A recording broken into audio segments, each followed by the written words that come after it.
ओम श्री साई नाथाय नमः। साई मॉर्निंग। कैसे हैं आप सब लोग? क्या आप लोग ये जानते हैं कि बाबा के कहने पर कैसे कौवे ने चोंच मारकर ठीक किया डॉक्टर पिल्ले का नासूर? कैसे बाबा ने बम्बई की महिला की गर्भाशय की रुकावट दूर की? अगर नहीं तो बाबा की अपने भक्तों के प्रति अनुकंपा और उनका भक्तों के प्रति प्रेम जानने के लिए इस वीडियो में हमारे साथ अंत तक बने रहें। अगर आप भी हमारी तरह श्री साईं बाबा के भक्त हैं तो कृपया इस चैनल को लाइक, शेयर और सब्सक्राइब करें और बेल आइकन को दबाना ना भूलें। इससे हमें और नए नए वीडियोस बनाने के लिए मोटिवेशन मिलता है। नासिक ज़िले के मालेगांव में एक डॉक्टर रहते थे। उनका भतीजा एक असाध्य रोग से पीड़ित था। उन्होंने तथा उनके सभी डॉक्टर मित्रों ने समस्त उपचार किए, यहाँ तक कि उनकी शल्य चिकित्सा भी कराई, फिर भी बालक को कोई लाभ न हुआ। उनके कष्टों का पारावार न था। मित्र और संबंधियों ने बालक के माता पिता को दैविक उपचार कराने का परामर्श देकर श्री साईं बाबा की शरण में जाने को कहा, जो अपनी दृष्टि मात्र से असाध्य रोग साध्य करने के लिए प्रसिद्ध हैं। अतः माता पिता बालक को साथ लेकर शिरडी आ गए। उन्होंने बाबा को साष्टांग प्रणाम कर श्री चरणों में बालक को डाल दिया और बड़ी नम्रता तथा आदर पूर्वक विनती की, प्रभु हम लोगों पर दया करो। आपका संकट मोचन नाम सुनकर के ही हम यहाँ आए हैं। कृपया हम पर दया करके इस बालक की रक्षा कीजिए। प्रभु हमें तो केवल आप ही का भरोसा है। प्रार्थना सुनकर बाबा को दया आ गई और उन्होंने सांत्वना देकर कहा कि जो इस मस्जिद की सीढ़ियाँ चढ़ता है उसे जीवन पर्यंत कोई दुख नहीं होता। चिंता ना करो, यह उदी ले लो, उस रोगग्रासी स्थान पर लगा लो। ईश्वर पर विश्वास रखो, वह सप्ताह के अंत में ही पूरी तरह से स्वस्थ हो जाएगा। यह मस्जिद नहीं, ये तो द्वारका माई है और जो इसकी सीढ़ी चढ़ेगा उसे स्वास्थ्य और सुख की प्राप्ति होगी तथा उसके कष्टों का अंत हो जाएगा। बालक को बाबा के सामने बिठाया गया। वे उस रोगग्रस्त स्थान पर अपना हाथ फेरते हुए दयापूर्ण दृष्टि से बालक की ओर निहारने लगे। रोगी अब प्रसन्न रहने लगा और उदी के लेप से बालक थोड़े ही समय में स्वस्थ हो गया। माता पिता अपने को बाबा का ऋणी और कृतज्ञ मानकर बालक को लेकर शिरडी से चले गए।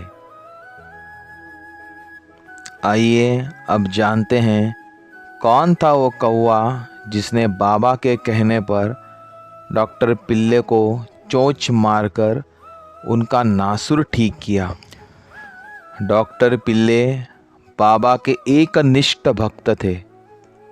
इसी कारण वे उन पर अधिक स्नेह रखते थे और उन्हें सदा भाऊ कहकर पुकारते थे तथा हर समय उनसे वार्तालाप करके प्रत्येक विषय में परामर्श लिया करते थे। एक बार डॉक्टर पिल्ले को नासूर हो गया। वे काका साहेब दीक्षित से बोले कि मुझे असह्य पीड़ा हो रही है और अब इस जीवन से मृत्यु को अधिक श्रेयस्कर समझता हूँ। मुझे ज्ञात है कि इसका कारण मेरे पूर्व जन्मों के कर्म ही है। जाकर बाबा से कहो कि वो मेरी यह पीड़ा अब दूर करें। मैं अपने पिछले जन्मों का कर्म अगले 10 जन्मों तक भोगने को तैयार हूँ। तब काका साहेब दीक्षित ने श्री साईं बाबा के पास जाकर उनकी ये प्रार्थना सुना दी। साईं बाबा तो दया के अवतार ही हैं।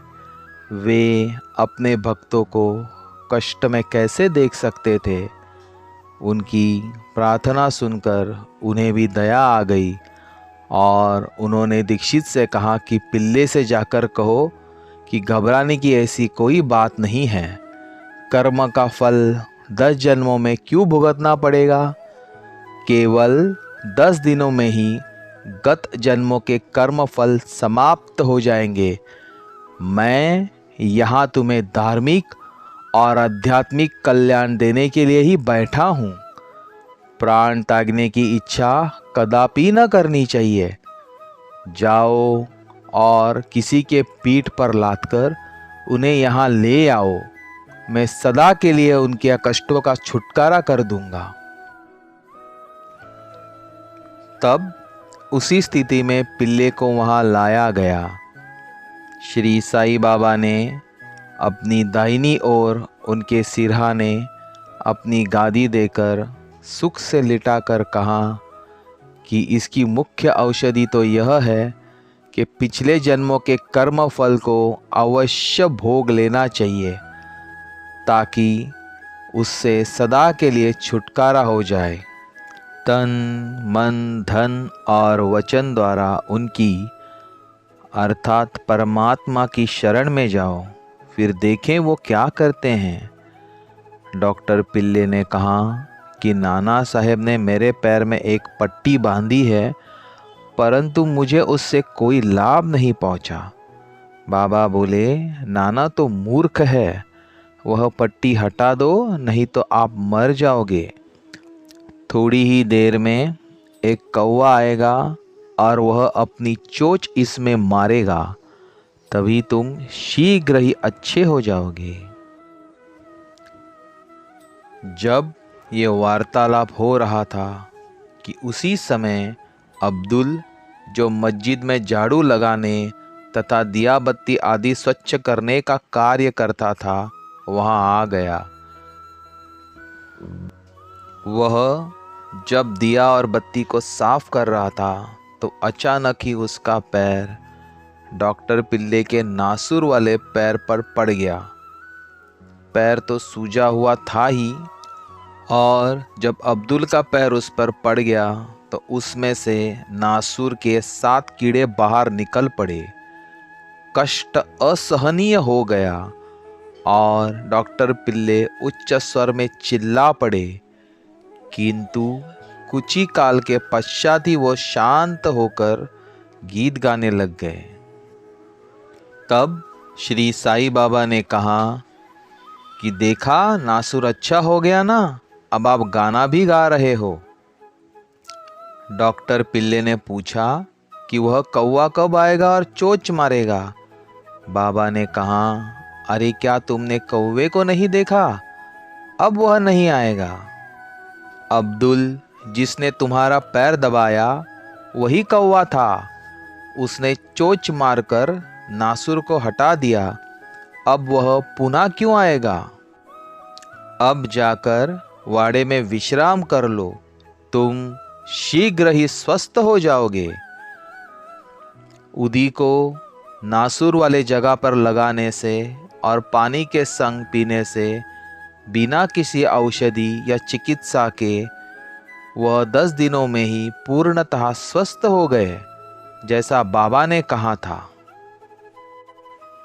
देखिए हमारे गुरु श्री साईं बाबा ने कैसे अपने भक्त डॉक्टर पिल्ले का पिछले कई जन्मों का कर्म फल केवल 10 दिनों में ही समाप्त कर दिया। इसके लिए एक लाइक तो बनता है। बम्बई की एक महिला को प्रसव काल में असह्य वेदना हुआ करती थी। जब भी वो गर्भवती हो जाती थी, वो बहुत ही घबरा जाती थी और बेहोश हो जाया करती थी। उसके उपचारार्थ एक उनके मित्र ने उसके पति को सुझाव दिया कि यदि इस पीड़ा से मुक्ति चाहते हो तो अपने पत्नी को शिरडी ले जाओ। दोबारा जब उनकी पत्नी गर्भवती हुई तो वो दोनों पति पत्नी शिरडी आ गए और वहाँ कुछ मास ठहरे। वे बाबा की नित्य सेवा करने लग गए। उन्हें बाबा के सत्संग का भी बहुत लाभ हुआ।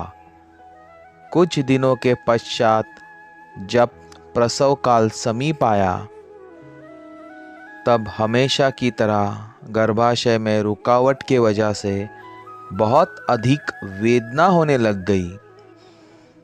उनकी समझ में नहीं आ रहा था कि अब क्या करें। तब बाबा की कृपा से ही वहाँ पे एक औरत आई और उसने मनी मन बाबा से सहायता की प्रार्थना कर जल में उदी मिलाकर उन्हें पीने को दे दी। तब केवल 5 मिनट में ही बिना किसी कष्ट के प्रसव हो गया। बालक तो अपने भाग्यानुसार ही उत्पन्न हुआ, परंतु उसकी माँ की पीड़ा और कष्ट सदा के लिए दूर हो गए। बाबा हम सब भक्तों को निर्व्याज प्रेम करते हैं और हम सबको हर मुसीबत और हर दुख में किसी न किसी रूप में सहायता ज़रूर करते हैं।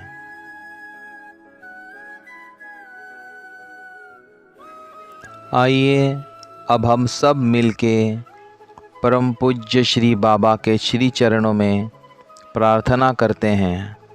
हे बाबा, सभी भक्तों को सुख और शांति प्रदान करें। अगर वीडियो पसंद आया हो तो कृपा करके इस वीडियो को लाइक, शेयर और सब्सक्राइब ज़रूर करें और नीचे दिए हुए कमेंट बॉक्स में अपनी कमेंट ज़रूर लिखें।